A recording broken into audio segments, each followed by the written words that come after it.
आज के इस वीडियो लेक्चर में हम स्केलर और वेक्टर फील्ड्स के बारे में पढ़ेंगे। तो अदिश और सदिश क्षेत्रों के बारे में पढ़ने से पहले हमें अदिश और सदिश राशियों के बारे में जानना आवश्यक है।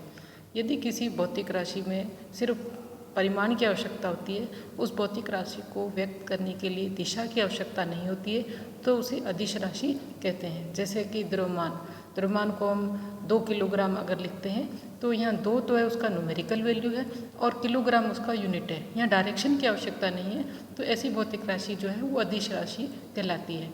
इसी तरीके से यदि किसी राशि को व्यक्त करने के लिए परिमाण और दिशा दोनों की आवश्यकता होती है तो उसे सदिश राशि कहते हैं। जैसे कि वेग, त्वरण, ये भौतिक राशियाँ जो है इनको व्यक्त करने के लिए दिशा की भी आवश्यकता है।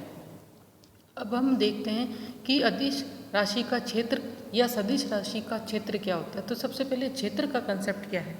भौतिकी में अदिश एवं सदिश राशियों के प्रभाव को व्यक्त करने के लिए इनको स्पेस और टाइम में कोऑर्डिनेट्स के फंक्शन के रूप में व्यक्त करना आवश्यक होता है। वे स्पेस जिसमें एक भौतिक राशि को व्यक्त करके स्पेस के प्रत्येक बिंदु के निर्देशांकों पर इसके प्रभाव का अध्ययन कर सकते हैं, उसे क्षेत्र कहते हैं। अर्थात कोई भी जो क्वांटिटी है उसके चारों ओर का जो स्पेस है जिसमें उस भौतिक राशि के प्रभाव को हम स्पेसिफाई कर सकें, वो क्षेत्र कहलाता है। तो हम सबसे पहले लेते हैं स्केलर फील्ड। वह आकाश जिसमें या वह स्पेस जिसमें निरूपित की गई किसी अधिक भौतिक राशि का मान आकाश के प्रत्येक बिंदु के निर्देशांकों का फलन हो, उसे अदिश क्षेत्र कहते हैं। तो ज़्यादातर अदिश क्षेत्र को फाई से व्यक्त करते हैं और फाई जो है वो कोऑर्डिनेट्स एक्स वाई जेड का फंक्शन है। इसके कुछ एग्जाम्पल के रूप में हम gravitational potential, electric potential, temperature, pressure, density, ये जो है ये भौतिक राशि में अदिश क्षेत्र को व्यक्त करते हैं। अब हम लेते हैं कि इसका रिप्रेजेंटेशन कैसे करते हैं स्केलर फील्ड का। अदिश क्षेत्र को गणितीय रूप में अदिश फलन द्वारा व्यक्त करते हैं, यानी जो फाई फंक्शन है एक्स वाई जेड का। ज्यामितीय रूप में अदिश क्षेत्र को बंद पृष्ठों द्वारा व्यक्त किया जाता है। तो यहाँ पे जो डायग्राम है एक्स वाई प्लेन में जो पृष्ठ लिए गए S1 और S2, तो S1 पृष्ठ पे भौतिक राशि का मान है φ1 और S2 पे भौतिक राशि का मान है φ2। किसी बिंदु आवेश के चारों ओर के आकाश में उत्पन्न विभव का मान प्रेक्षण बिंदु की स्थिति पर निर्भर करता है। अतः आवेश के चारों ओर का क्षेत्र अदिश विभव क्षेत्र होगा। अदिश विभव जो है या अदिश क्षेत्र जो है वो एकल मानी फलन होता है, सिंगल वैल्यूड होता है। इस कारण दो अदिश क्षेत्र परस्पर काटते नहीं हैं। अब हम दूसरा जो क्षेत्र लेते हैं वो है सदिश क्षेत्र। तो अगर वह स्पेस जिसमें निरूपित की गई सदिश भौतिक राशि का मान आकाश के संगत बिंदु के निर्देशांकों का फलन होता है, उसे सदिश क्षेत्र कहते हैं। अर्थात ऐसा कोई फील्ड है जिसके प्रत्येक बिंदु पर किसी वेक्टर क्वांटिटी को उससे जोड़ सकें, तो वो जो क्षेत्र होता है वो सदिश क्षेत्र कहलाता है। अर्थात सदिश राशि यदि सदिश राशि प्रेक्षण बिंदुओं के निर्देशांकों पर निर्भर करती है तो उस आकाश को सदिश क्षेत्र कहते हैं।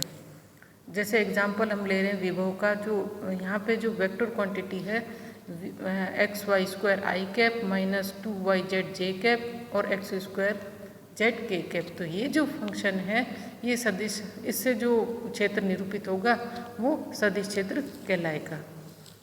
अब इसका रिप्रेजेंटेशन कैसे करते हैं वेक्टर फील्ड का। यदि स्पेस में परिभाषित जो भौतिक राशि है, यहाँ भौतिक राशि कौन सी है, सदिश, और प्रेक्षण बिंदु के निर्देशांक को एक्स वाई जेड हो, तो इस सदिश क्षेत्र को इस तरीके से लिख सकते हैं कि जो vector quantity is a function of x y z. सदिश क्षेत्र से संबंधित भौतिक राशि का ज्यामितीय प्रभाव समझने के लिए इसे दिए गए चित्र में एक आरेख द्वारा व्यक्त किया जाता है। इसे सदिश क्षेत्र का ग्राफी निरूपण कहते हैं। और इस ग्राफ को अगर हम देखें तो इस ग्राफ में जो अलग अलग पार्ट्स पड़े हैं उसमें भौतिक राशि का जो मान है वो दिशा पर निर्भर करता है। इस डायग्रेशन में दिखाए गए सदिश क्षेत्र के आरेखों से स्पष्ट है कि इसमें भिन्न भिन्न निर्देशांकों पर इसका मान अलग अलग होता है। यदि सदिश क्षेत्र को एक कर्व्ड लाइन द्वारा परिवर्तन व्यक्त कर सके तो इस सदिश वक्र क्षेत्र के अभिष्ट बिंदु पर खींची गई स्पर्श रेखा सदिश क्षेत्र की दिशा को इंगित करती है।